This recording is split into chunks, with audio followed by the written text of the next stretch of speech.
Le seul problème, c'est que si tu crois changer quelqu'un au point où toute sa vie sera transformée alors que tu vis au jour le jour d'une roulotte, comment on est leçon de vie, comment se parler, les tiennes, sinon c'est de l'arrogance.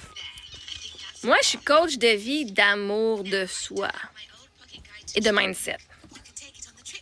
Si tu te bases ma maison, mon toit, pour dire si j'ai si je suis une bonne coach ou pas, là, tu as un petit problème, OK? C'est pas de l'arrogance que j'ai.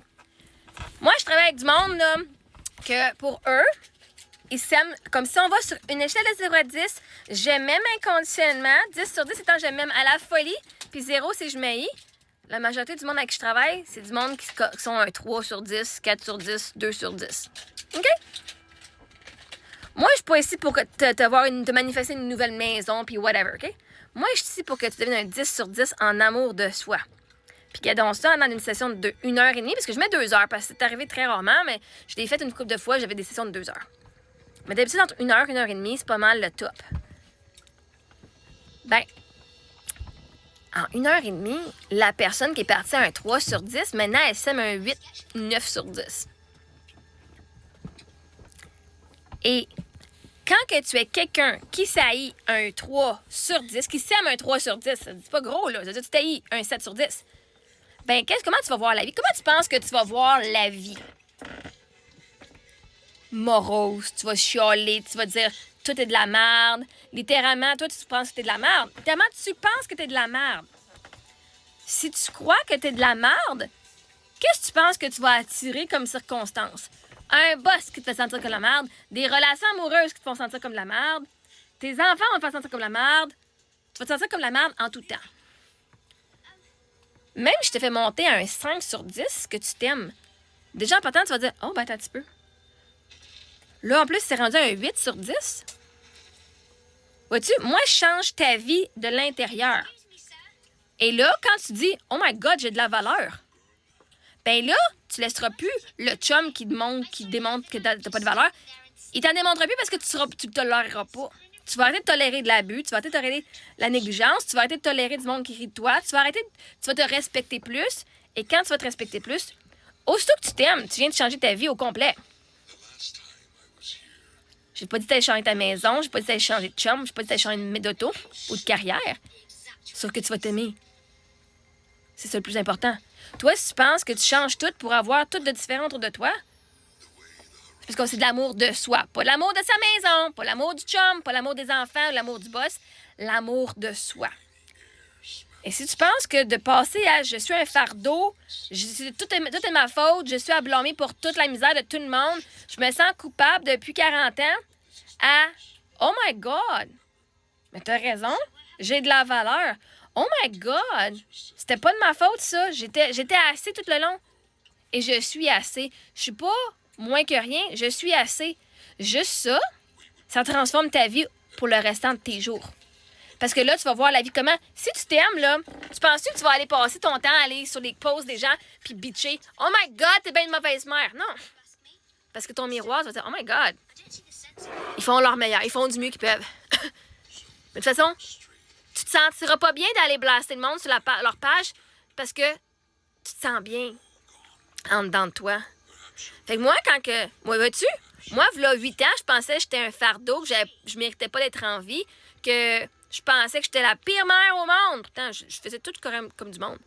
Ma perspective de moi, c'est tout ça. Je pensais que j'étais à blâmer, je pensais que j'étais pas assez. Pourquoi tu penses que je me suis fait arrêter pour du harcèlement? Je me suis accroché à un gars qui m'avait dit que j'étais assez, puis j'étais pas un fardeau, puis j'étais... Mais là, tu me dis que j'étais pas un fardeau, puis là, je suis rendu un fardeau, OK? Explique-moi ça. J'avais de l'anxiété à côté, parce que j'avais peur, j'avais pas la foi. Mais Chris, t'agis comme quelqu'un qui est désespéré quand tu crois pas à toi. Même je me disais, mais je suis pas assez pour le gars. J'ai pas assez de beau linge pour le gars, je suis pas assez... Hein, je suis veuve, j'ai des enfants, je suis pas assez pour ce gars-là. Qui veut d'une veuve? Qui veut d'une famille qui c'est pas biologiquement la sienne? OK? C'était les croyances que j'avais à ce moment-là. Maintenant, je pense pas ça. Je sais, qui voudrait pas ça? My God, je suis fucking incroyable. Mes enfants sont fucking incroyables. Je suis un cadeau. Je sais que quand je parle, man, je sais c'est quoi la valeur que j'apporte dans la vie des gens. Pourtant, vois-tu, quand j'avais ma grosse maison à Sutton, là, ma maison de 3-4 000 pieds carrés, là, je pensais que j'étais un fardeau puis que je valais de la merde. Mais vois-tu, tu m'engagerais. Pourquoi? Parce que j'avais une grosse maison. Pourtant, j'étais la personne qui s'haïssait le plus au monde. Tu m'aurais engagé quand je m'haïssais le plus au monde parce que j'avais une grosse maison. Fait toi, t'engages pas la personne pour ses compétences. T'engages la personne pour les apparences. Je crois pas pouvoir changer la vie, transformer la vie de quelqu'un. Je le sais, je l'ai fait. Puis je l'ai fait avec des clients aussi. Énormément de clients aussi. Fait que toi, tu penses que vivre dans une roulotte, ça représente qui je suis, mes compétences. Come on! Les leçons de vie commencent par l'intérieur. Moi, j'ai pas besoin d'être en maison avant l'hiver. Si tombe-tu bien, on va aller genre magasiner cette semaine, on va aller voir les maisons dans le coin de Brossard. Ça tombe-tu bien, hier, mon compte de banque de Wealthsimple a été gelé parce que j'avais un paiement, j'avais un chèque de 1000 $ qui n'a pas passé, parce que j'ai déjà reçu le montant d'une autre façon. Fait que là, hier, je tripais, puis que dans ça, aujourd'hui, pouf, j'ai un chèque de 10 000 $ qui vient de rentrer, juste parce que Jésus m'aime.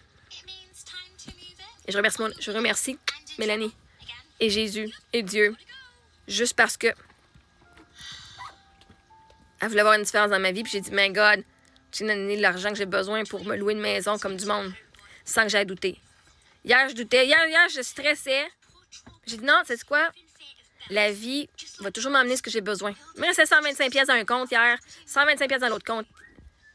Là, aujourd'hui, j'avais un 1200 qui est rentré pour les allocations familiales, plus le 10 000 $ qui est rentré à soir. Notre souper était payé à soir en plus. Pourtant, j'avais dans une roulotte encore.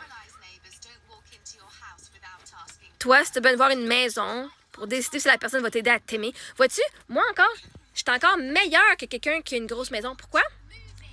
Parce que si la personne n'a pas vécu dans la pauvreté, c'est facile de s'aimer quand t'es riche. C'est facile de t'aimer quand tout va bien. C'est facile de t'aimer quand tu as toutes les ressources dans tes mains. C'est-tu facile de t'aimer quand tu n'as pas de validation? C'est-tu facile de s'aimer quand tu es en roulotte? Quand tu es pris? C'est-tu facile de s'aimer quand que tu dois relier à t'aider avec juste toutes les ressources que tu as parce que tu n'as pas les finances? Moi, j'ai été apprendre à m'aimer quand je suis fucking riche avec 700 000 $ puis des maisons, puis quand j'ai moins 200 $ dans mon compte de banque puis j'habite en roulotte. Parce que vois-tu, l'amour de soi n'est pas dépendante du matériel que tu as, mais de qui tu es. Puis ça, je suis une fucking pro. Fait que non, c'est pas de l'arrogance que je fais. Moi, je vous dis, je suis pas coach de finance, je suis coach d'amour de soi, puis ça, je l'ai à ton côté. Vous voulez que j'arrête de m'aimer? Vous dites tout, descends de ton fucking piédestal. Oh my God, on sait que tu t'aimes, ta gueule. Ben, voilà 8 ans. Vous pourriez demander, même à Samuel Beauregard, c'est le serveur que j'ai eu une plainte d'harcèlement. Je ne m'aimais pas. Je m'accrochais à ceux qui me donnaient un petit peu d'attention. À cette heure, je suis capable de revirer le bord de monde. Le monde de les revirer le bord. Je suis capable de bloquer le monde. Fuck that shit. Je te sauverai pas. Je suis pas une sauveuse. À ce moment-là, j'étais une sauveuse. J'avais de l'anxiété. J'ai plus d'anxiété. J'ai la fucking foi. Même si j'étais en ma roulotte. Mais toi, si tu bases les compétences d'une personne par sa maison et non pour ses compétences de t'aider dans ta vie, c'est toi qui es perdant. C'est toi qui es superficiel en esti. Parce que vois-tu, moi, grâce à ma petite roulotte, là, ça fait 2 ans que je vis tous mes rêves. Tous mes rêves. Et les rêves de mes enfants aussi. Mais ça, tu le verras pas parce que toi, tu vois juste une petite fucking roulotte. Ben moi, je vois une mère qui s'est débrouillée en esti pour vivre tous ses rêves. Visiter tous les endroits qu'on voulait visiter aux États-Unis. Pour moi, mes enfants.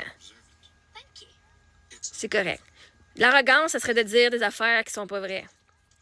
Mais moi, quand je boast, quand je me sens bonne, c'est parce que j'ai les compétences et je peux tout te montrer ce que j'ai fait avec ça. Fait que si toi, tu décides de me baser parce que j'habite en roulotte, puis tu penses que c'est pas assez, il va falloir que tu changes de perspective sur qui je suis parce que c'est toi qui es fucking perdante.